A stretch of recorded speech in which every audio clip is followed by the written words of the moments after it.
All right, we are on Via's part now, part 2. This is going to tell you her side of the story when we are reading A Tour of the Galaxy. August is the sun. Me and Mom and Dad are planets orbiting the sun. The rest of our family and friends are asteroids and comets floating around the planets orbiting the sun. The only celestial body that doesn't orbit August, the sun, is Daisy the dog, and that's only because her little doggy eyes. August's face doesn't look very different from any other human's face. To Daisy, all our faces look alike, as flat and pale as the moon. I'm used to the way this universe works. I've never minded it because it's all I've ever known. I've always understood that August is special and has special needs. If I was playing too loudly and he was trying to take a nap, I knew I would have to play something else because he needed his rest after some procedure or another had left him weak and in pain. If I wanted Mom and Dad to watch me play soccer, I knew 9 times out of 10 they'd miss it because they were busy shuttling August to speech therapy or physical therapy or a new specialist or a surgery. Mom and Dad would always say I was the most understanding girl in the world. I don't know about that. Just that I understood that there was no point in complaining. I've seen August after his surgeries, his little face bandaged up and swollen, his tiny body full of IVs and tubes to keep him alive. After you've seen someone else going through that, it feels kind of crazy to complain over not getting the toy you had asked for, or Mom missing a school play. I knew this even when I was 6 years old. No one ever told it to me. I just knew. So I've gotten used to not complaining, and I've gotten used to not bothering Mom and Dad with little stuff. I've gotten used to figuring things out on my own, how to put toys together, how to organize my life so I don't miss my friends' birthday parties, or how to stay on top of all my schoolwork so I never fall behind in class. I've never asked for help with my homework, never needed reminding to finish a project or to study for a test. If I was having trouble with a subject in school, I'd go home and study it until I figured it out on my own. I taught myself how to convert fractions into decimal points by going online. I've done every school project pretty much by myself. When Mom and Dad ask me how things are going in school, I've always said, good, even when it hasn't always been so good. My worst day, worst fall, worst headache, worst bruise, worst cramp, worst mean thing that anyone could have ever said to me is nothing compared to what August has gone through. This isn't me being noble, by the way. It's just the way I know it is. And this is the way it's always been for me, for the little universe of us. But this year, there seems to be a shift in the cosmos. The galaxy is changing, and planets are falling out of alignment. Before August. I honestly don't remember my life before August came into it. I look at pictures of me as a baby, and I see Mom and Dad smiling so happily holding me. I can't believe how much younger they looked back then. Dad was this little hipster dude, and Mom was this cute Brazilian fashionista. There's one shot of me at my 3rd birthday, and Dad's right behind me while Mom's holding the cake, with 3 lit candles, and in back of us are Tata and Papa, Grands, Uncle Ben, Aunt Kate, and Uncle Po. Everyone's looking at me, and I'm looking at the cake. You can see in the picture how I really was the first child, the first grandchild, and the first niece. I don't remember what it felt like, of course, but I can see it plain as can be in the pictures. I don't remember the day they brought August home from the hospital. I don't remember what I said or I did or felt when I saw him for the first time, though everyone has a story about it. Apparently, I just looked at him for a very long time without saying anything at all, and then finally I said, "It doesn't look like Lily." That was the name of my first doll Grands had given me when Mom was pregnant so I could practice being a big sister. It was one of those dolls that are incredibly lifelike, and I had to carry it everywhere I carried it everywhere for months, changing its diaper and feeding it. I'm told I even made a baby sling for it. The story goes on after that. The story goes that after my initial reaction to August, it only took a few minutes, according to Grands, or a few days, according to Mom, before I was all over him, kissing him, cuddling him, baby talking to him. After that, I never so much as touched or mentioned Lily ever again. Seeing August. I never used to see August the way other people saw him. I knew he didn't look exactly normal, but I didn't really understand why strangers seemed so shocked when they saw him. Horrified, sickened, scared. There are so many words I can use to describe the looks on people's faces. And for a long time, I didn't get it. I just get really mad. Mad when they stared. Mad when they looked away. What the heck are you looking at? I'd say to people, even grown-ups. Then, when I was about 11 years old, I went to stay at Grand's in Mattock for 4 weeks while August was having his big jaw surgery. This was the longest I'd ever been away from home. And I have to say it was so amazing to suddenly be free of all that stuff that made me so sad. No one stared at Grand's and me when I went to town to buy groceries. No one pointed at us, and no one even noticed us. Gran was one of those grandmothers who would do anything for their grandkids. She'd run into the ocean if I asked her to, even if she had clothes on. She would let me play with her makeup and didn't mind if I used it on her face to practice my face painting skills. She'd take me for ice cream even if we hadn't eaten dinner yet. She'd draw chalk horses on the sidewalk in front of her house. One night, while we were walking back from town, I told her that I wish I could live with her forever. I was so happy there. I think it might have been the best time in my life. Coming home after 4 weeks felt very strange at first. I remember very vividly stepping through the door and seeing August running over to welcome me home. And for this tiny fraction of a moment, I saw him not the way I've always seen him, but the way other people see him. It was only a flash, an instant, while he was hugging me. So happy that I was home. But it surprised me because I'd never seen him like that before. And I've never felt that feeling before either. A feeling I hated myself for having the moment I had. But as he was kissing me with all his heart, all I could see was the drool coming down his chin. And suddenly, there I was, like all those people who would stare or look away. Horrified, sickened, scared. Thankfully, that only lasted for a second. The moment I heard August laugh, his little raspy laugh, it was over. Everything was back the way it had been before, but it had opened a door for me, a little peephole. And on the other side of the peephole, there were 2 Augusts, the one I saw blindly and the one that other people saw. I think the only person in the world I could have told anyone any of this to was Grans, but I didn't. It was just too hard to explain over the phone. I thought maybe when she came over for Thanksgiving I would tell her how I felt. But just 2 months after I stayed with her in Mattock, my great beautiful Grans died. It was so completely out of the blue. Apparently she had checked herself into the hospital because she was feeling nauseous. Mom and I drove out to see her, but it's a 3-hour drive from where we live, and by the time we got to the hospital, Grans was gone. A heart attack, they told us, just like that. It's so strange how one day you can be on this earth and the next day not. Where did she go? Will I ever really see her again, or is that a fairy tale?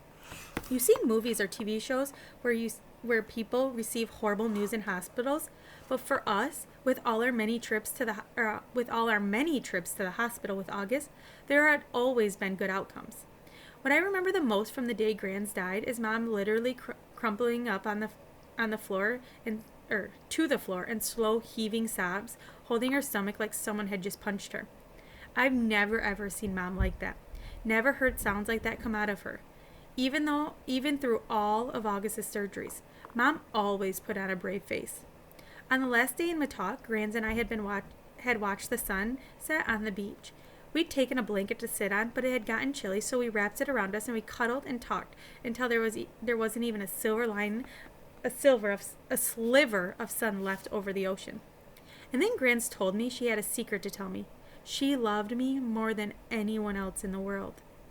Even August? I had asked. She smiled and stroked my hair, like she was thinking about what to say.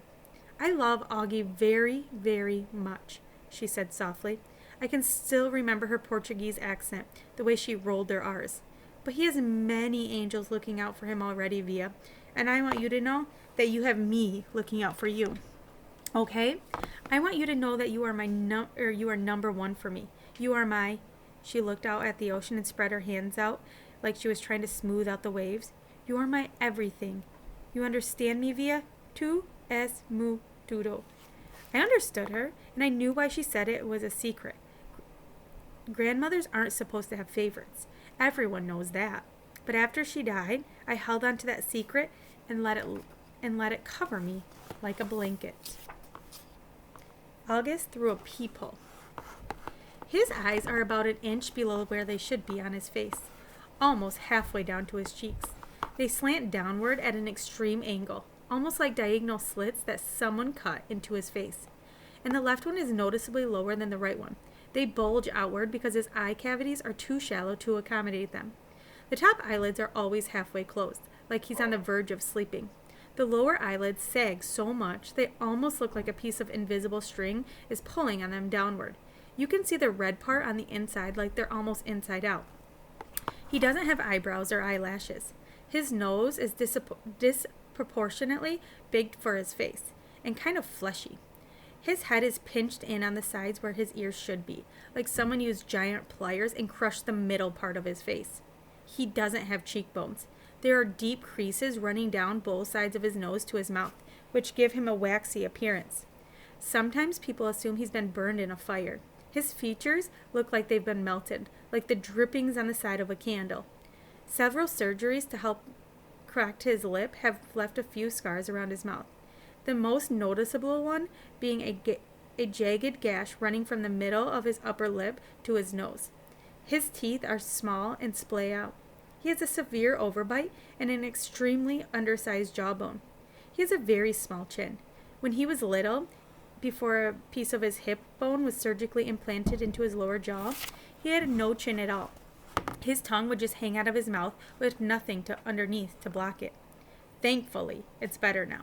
He can at least eat now.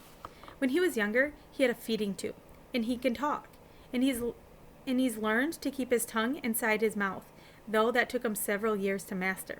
He's also learned to control the drool that used to run down his neck. These are considered miracles. When he was a baby, the doctors didn't think he'd live. He can hear too. Most kids born with these types of birth defects have problems with the middle ears that prevent them from hearing. But so far, August can hear well enough through his tiny cauliflower-shaped ears.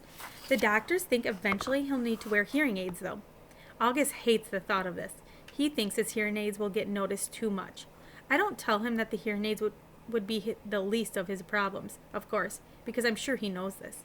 Then again, I'm not really sure what August knows or doesn't know, what he understands and doesn't understand. Does August see how other people see him, or has he gotten so good at pretending not to see them that it doesn't even bother him? Or does it bother him? When he looks in the mirror, does he see the Augie mom and dad, the Augie that mom and dad see, or does he see the Augie that everyone else sees? Or is there another August that he sees? Someone in his dreams behind the misshapen head and face? Sometimes when I looked at Grants, I see this pretty little girl she used to be underneath the wrinkles. I could see the girl from inside the old lady walk. Does August see himself as he might have looked without that single gene that caused the catastrophe of his face? I wish I could ask him this stuff. I wish he would tell me how he feels. He used to be easier to read before his surgeries. You knew when his eyes squinted, he was happy. When his mouth went straight, he was mischievous. When his cheeks trembled, he was about to cry. He looks better now, no doubt about that, but the signs were used to gauge his moods are all gone. There are new ones, of course. Mom and Dad can read every single one, but I'm having trouble keeping. Why can't he just say what he's feeling like everyone else does? He doesn't have a trach tube in his mouth anymore, so that keeps him from He doesn't have a trach tube in his mouth anymore that keeps him from talking. His jaw's not wired shut. He's 10 years old. He can use his words. But we circle him like he's still the baby he used to be. We change plans, go to plan B, interrupt conversations, go back on promises depending on his mood, his whims, his needs. That was fine when he was little, but he needs to grow up now. We need to let him, help him, and make him grow up. Here's what I think. We've spent so much time trying to make August think he's normal that he actually thinks he is normal. And the problem is, he's not. High school. What I always loved most about middle school was that it was separate and different from home. I could go there and be Olivia Pullman, not Via, which is my name at home. Via was what they called me in elementary school too. Back then, everyone knew all about us, of course. Mom used to pick me up after school, and August was always in the stroller. There weren't a lot of people who were equipped to babysit for Augie, so Mom and Dad brought him to all my class plays and concerts and recitals, all my school functions, the bake sales, and the book fairs. My friends knew him. My friends' parents knew him. My teachers knew him. The janitor knew him. "Hey, how you doing, Augie?" he'd always say, and give August a high five. August was something of a fixture at PS 22. But in middle school, a lot of people didn't know about August. My old friends did, of course, but my new friends didn't. Or if they did, it wasn't necessarily the first thing they knew about me. Maybe it was the second or the third thing they'd hear about me. "Olivia? Yeah, she's nice. Did you hear about her brother who's deformed?" I always hated that word, but I knew it was how people described Augie. And I knew those kind of conversations probably happened all the time out of earshot every time I left the room at a party or bumped into groups of friends at the pizza place. And that's okay. I'm always going to be that sister of a kid with a birth defect. That's not the issue. I just don't always want to be defined that way. The best thing about high school is that hardly anybody knows me at all, except for Miranda and Ella, of course. And they know not to go around talking about it. Miranda, Ella, and I have known each other since the first grade. What's so nice is we never have to explain things to one another. When I decided I wanted them to call me Olivia instead of Via, they got it without me having to explain. They've known August since he was a little baby. When we were little, our favorite thing to do was play dress up with Augie. Load him up with feather boas and big hats and Hannah Montana wigs. He used to love it, of course. And we thought he was adorably cute in his own way. Ella said he reminded her of E.T. She didn't say this to be mean, of course, though maybe it was a bit mean. The truth is, there's a scene in the movie where Drew Barrymore dresses E.T. in a blonde wig, and that was a ringer for Augie in our Miley Cyrus heyday. Throughout middle school, Miranda, Ella, and I were pretty much our own little group. Somewhere between super popular and well-liked. Not brainy, not jocks, not rich, not druggies, not mean, not goody-goody, not huge, not flat. I don't know if the three of us found each other because we were so alike in so many ways, or that we found each other, or because we found each other, we've become so much alike in so many ways. We were so happy when we all got into Faulkner High School. It was such a long shot that all three of us would have been accepted, especially when almost no one from our middle school was. I remember how we screamed into our phones the day we got our acceptance letters. This is why I haven't understood what's been going on with us lately. Now we're actually in high school. It's nothing like how I thought it would be. Major Tom. Out of the three of us, Miranda had always been the sweetest to August, hugging him, playing with him long after Ella and I had moved on to playing with something else. Even as we got older, Miranda always made sure to try to include August in our conversations, ask him how he was doing, talk to him about Avatar, Star Wars, or Bones, or something she knew he liked. It was Miranda who had given Augie the astronaut helmet he wore practically every day of the year when he was 5 or 6. She would call him Major Tom, and they would sing Space Oddity by David Bowie together. It was their little thing. They knew all the words and would blast it on the iPad and sing it out loud. Since Miranda's always been really good about calling us as soon as she got home from summer camp, I was a little surprised when I didn't hear from her. I even texted her, and she didn't reply. I figured maybe she had ended up staying at camp a little longer, now that she was a counselor. Maybe she met a cute guy. Then I realized from her Facebook wall that she'd actually been back home for 2 full weeks. So I sent her an IM, and we chatted online a bit. But she didn't give me a reason for not calling, which I thought was bizarre. Miranda had always been a little flaky, so I figured that's all it was. We made plans to meet downtown, but then I had to cancel because we were driving to visit Tata and Papa for the weekend. So I ended up not seeing either Miranda or Ella until the first day of school. And I have to admit, I was shocked. Miranda looked so different. Her hair was cut in this cute little bob that she dyed bright pink, of all things, and she was wearing a striped tube top that A, seemed way inappropriate for school, and B, was totally not her usual style. Miranda had always been a prude about clothes, and here she was with all pink hair and tube-topped. And it wasn't just the way she looked that was different. She was acting differently, too. I can't say she wasn't nice, because she was, but she just seemed kind of distant, like I was just a casual friend. It was the weirdest thing in the world.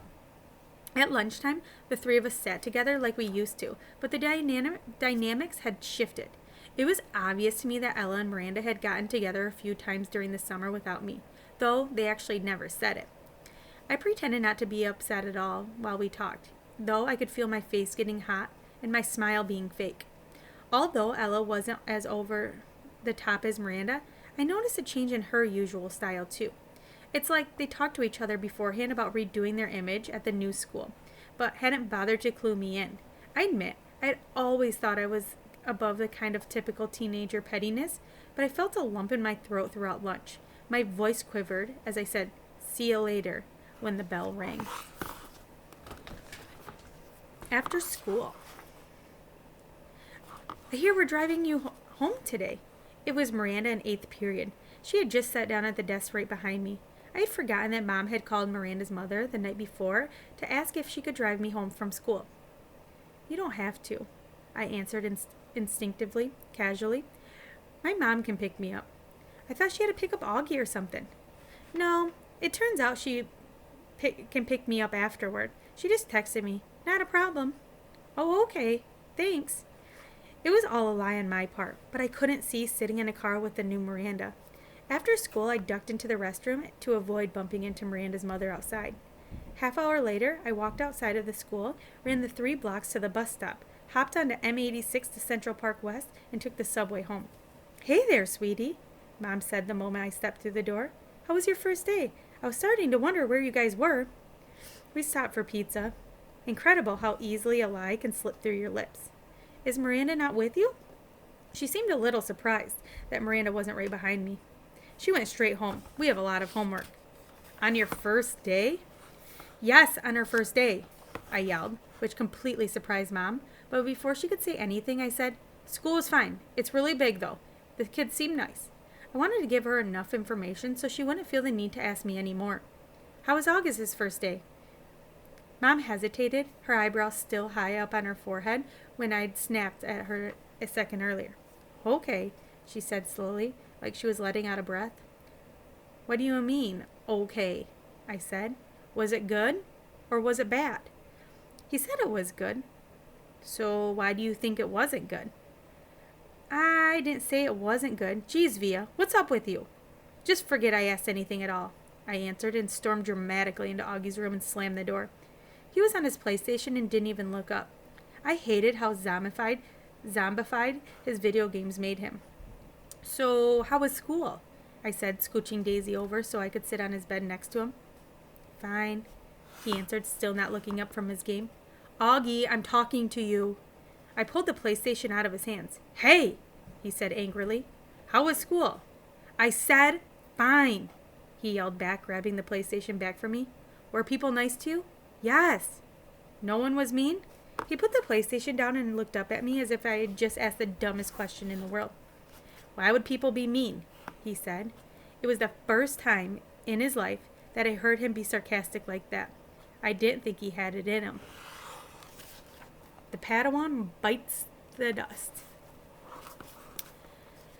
I'm not sure at what point that night Augie had cut off his Padawan braid, or why that really made me mad. I had always found his obsession with everything Star Wars kind of geeky, but that braid in the back of his head with its little beads was just awful. But he had always been so proud of it, of how long it took him to grow, of how he had chosen the beads himself in a craft store in Soho. He and Christopher, his best friend, used to play with lightsabers and Star Wars stuff when they got together. And they both started growing their braids out at the same time. When August cut his braid off that night without an explanation, without telling me beforehand, which was surprising, or even calling Christopher, I was just so upset I can't even explain why. I've seen August brushing his hair in the bathroom mirror. He tries to get every hair in place. He tilts his head to look at himself from different angles, like there's some magic perspective inside the mirror that could change his dimensions of his face. Mom knocked on the door after dinner. She looked drained, and I realized that between me and Augie today, that it had been a tough day for her too. "So you want me to tell you what's up?" she asked nicely, softly. "Not now, okay?" I answered. I was reading. I was tired. Maybe later I'd be up for telling her about Miranda, but not now. "I'll check in before you go to bed," she said, and then she came over and kissed me on the top of my head. Can Daisy sleep with me tonight? Sure, I'll bring her in later. Don't forget to come back, I said as she left. I promise. But she didn't come back that night. Dad did. He told me that Augie had a bad first day and Mom was helping him through it. He asked me how my day had gone and I told him fine. He said he didn't believe me for a second and I told him Miranda and Ella were acting like jerks. I didn't mention how I took the subway home by myself though. He said nothing tests friendships like high school and then proceeded to poke fun at the fact I was reading War and Peace. Not real fun, of course, since I've heard him brag to people that he had a 15-year-old daughter who was reading Tolstoy. But he liked to rib me about where I was in the book, in a war part or in the peace part, and if there was anything about the Napoleon days as a hip-hop dancer. It was silly stuff, but Dad always managed to make everyone laugh, and sometimes that's all you need to make you feel better. Don't be mad at Mom, he said as he bent down to give me a goodnight kiss. You know she worries about Augie. I know, I acknowledged. Want the light on or off? It's getting kind of late, he said, pausing by the light switch at the door. Can you bring Daisy in first? 2 seconds later, Dad came in with Daisy dangling in his arms, and he laid her down next to me on the bed. Good night, sweetheart, he said, kissing my forehead. He kissed Daisy on the forehead, too. Good night, girlie. Sweet dreams. Last part for today. An apparition at the door. Once I got up in the middle of the night because I was thirsty and I saw Mom standing outside Augie's room. Her hand was on the doorknob, her forehead leaning on the door, which was ajar. She wasn't going in his room or stepping out, just standing right outside the door as if she was listening to the sound of his breathing as he slept. The hallway lights were out. The only thing illuminating her was the blue nightlight in August's bedroom. She looked ghost-like standing there. Or maybe I should say angelic. I tried to walk back into my room without disturbing her, but she heard me and walked over to me. Is Augie okay? I asked. I knew that sometimes he would wake up choking on his own saliva if he accidentally turned over on his back. Oh, he's fine, she said, wrapping her arms around me. She walked back into my room, pulled the covers over me, and kissed me goodnight. She never explained what she was doing outside his door, and I never asked. I wonder how many nights she stood outside his door. And I wonder if she's ever stood outside my door like that. Next time we read, the next chapter is called Breakfast. We are now on page 100.